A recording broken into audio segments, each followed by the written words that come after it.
Hey guys, this is Sentai22 here. How you guys all doing? Bringing you, could say, it's been a while since I've done a video to vlog, and of course some responses to some of the stuff that's been pretty much going on in the Power Ranger, as well as the Kamen Rider franchise, as well as Sentai, of course. So just giving you guys some quick heads up here. I'm still here. Don't worry about it. I'm still gonna do these vlogs, just time permits, of course. I know I did the review on the PC Engine as well as some other stuff, but I'll try to do as much vlogs as I can. But keep in mind, I've been doing a lot of stuff lately, so much so that I didn't have much time to do video responses to what's been going on with the final episode of Mega Force, as well as the trailer for Super Mega Force, which I'm a little bit late of doing. So right now I'm going to give you guys some quick updates on feature reviews. Right now, for of course the first review that I'm going to do is, you guys know what it is, you guys know what I'm talking about. The Legacy Morpher Green and White Ranger Edition. Of course, there's so many reviews of it on YouTube already. I'm just going to give you guys my own review on this, so be on the lookout for that. Also, I am going to do a review on the Tamashii web exclusive Kamen Rider Blade King form, so as well be on the lookout for that. Maybe I'm going to do this one tomorrow, since I haven't seen any YouTube reviews on this SH figure art as of yet. So of course I will be pretty much, well, actually there's one, but it wasn't a commentary video, so or you could say a review of some sort, but I will do a proper review on this thing sometime tomorrow, and I'll get it uploaded somewhere around tomorrow night.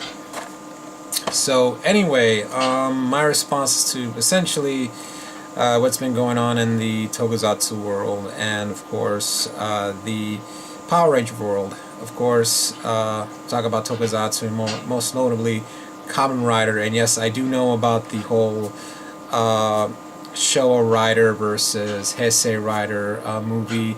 I am so excited that Takumi will be back, not only because of course it is the 10th anniversary of Kamen Rider 5, but also the actor will reprise his role as the legendary Kamen Rider so much as well. Oh my gosh, well, you probably already know him from the role of Segata Sanshiro.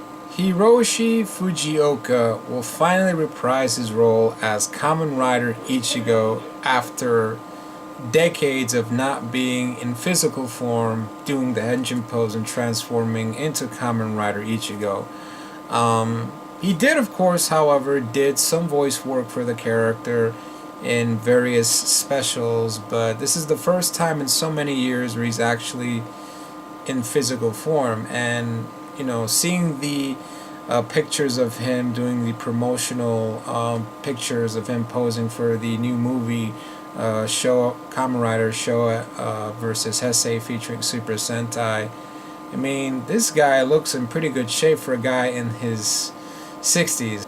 So all in all, I am very excited to see this movie, Kamen Rider Showa versus Heisei featuring Super Sentai. Not only for the fact that Kento will reprise his role as Takumi as Kamen Rider 5, but also the legendary Fujioka reprising his role as Kamen Rider Ichigo after so many years. So I'm definitely excited. Just basically my mind is exploding inside right now, just seeing all the awesomeness. In the Super Sentai front, yes, I did hear about the new Sentai series, Arisha Sentai's Toku. It'll be the first ever train Sentai team, you could say. I mean, we did have Sentai heroes as well as Power Ranger heroes before that had their train Megazord or train auxiliary Zord, whatever, but never first having a full team, having different Sentai heroes having different trains. So this is very interesting. I know that the Sentai design does look a little bit awkward, I guess. I mean, I wouldn't call it ugly. Well, sort of. I mean, the costumes do look like henchmen if you think about it. They don't look like Sentai heroes. They look like henchmen for a villain or something, almost like the putties or something like that. So let's just see what happens. From what I heard about this series is that uh, they won't stay in their primary colors. They can change to any color as they wish. So that'll be very interesting. Also, as well, I mean, as I said before, besides the suits as well, the Zords, of course, our trains, and judging by the sources in the magazines and the toy concept designs, it doesn't really look okay. But like I said before, just give it time. Once the series comes out, I'm sure everybody will love it, just like they did with Kyoryoger, as well as some people that like Go Buster. So okay, in the Power Ranger front, what are my thoughts on the final episode of Power Rangers Megaforce, as well as the trailer for the new series Power Rangers Super Megaforce? So let me talk about the last episode of Megaforce. Of course, it was rushed, just like every episode. They were trying to move everything quickly so they can move on to the next one, of course. The true anniversary series, Power Rangers Super Mega Force. And what I think about the trailer, I have to say, it looked very awkward seeing the Mega Force suits doing a Gokai change, or a Gokai change to the Super Mega Mode, aka the Gokaiger suits. I mean, it looked really as well.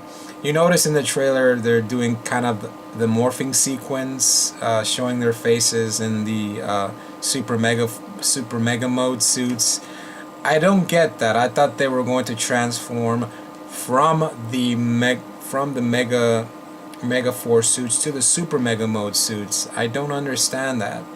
And of course, I guess Tensu giving the Rangers their new morphers, their legendary morphers as well, even though they're in the suits. I don't know why. I mean, they could have done it like they did with the Zeo transition. They should have lost their powers and they get new ones. But then again, I guess they couldn't do anything about it, since I guess the Gokaiger footage is very limited to an extent, since they're using the pre-Jew Ranger teams. Although, judging by the first trailer, not the new trailer, that the Nickelodeon trailer, but the trailer that was posted by Saban Brands, that they were showing, I guess, Die Ranger suits.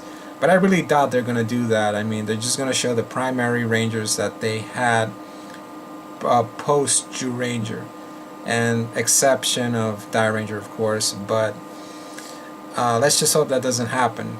I mean, I understand. I mean, it'll be like, kind of like the League of Superheroes, Justice League, where obviously when you watch Justice League, you don't know the majority of who these guys are in Justice League. So I guess they'll probably do that, but I hope they don't. I wanted to keep it as straight post Jew Ranger as possible. Every Ranger, and of course you've probably seen the last part where they show every Ranger ever, except for Mighty Morphin. Yeah, that was about, well, you got Tommy, the Green Ranger there, but they didn't show, well, they did show parts of Zeo. I mean, like, when they're standing in the legend standing, I guess, in the last part of the trailer, you'll notice that there were some Rangers that were missing. But I guess they couldn't, I guess they couldn't hire that many stunt people, I guess, to do the legend pose. But, but hey, you know what? Nothing is perfect. And, I can't wait for this series to come out, even though we will be disappointed in seeing it. Let's just hope it doesn't turn out as badly. I mean, let me tell you something. Megaforce was an okay show. I mean, it wasn't that bad as Samurai. Just so you know, it was an okay show. I just hope that this Super Mega Force will be a good turning point, at least in terms of story and good character development. Obviously, I hope the actors have improved on their acting in Super Mega Force, but I highly doubt it. So I'm not gonna judge just by just the trailer lines. I'm gonna judge, and I'm just gonna watch a couple of episodes just to get my conclusion. So anyway, guys, that's about it. Hope you guys enjoy this very special vlog. What do you guys think of all these new stories that I just talked about as well? Post them on the comment section. This is Sentai 22, and thanks for watching.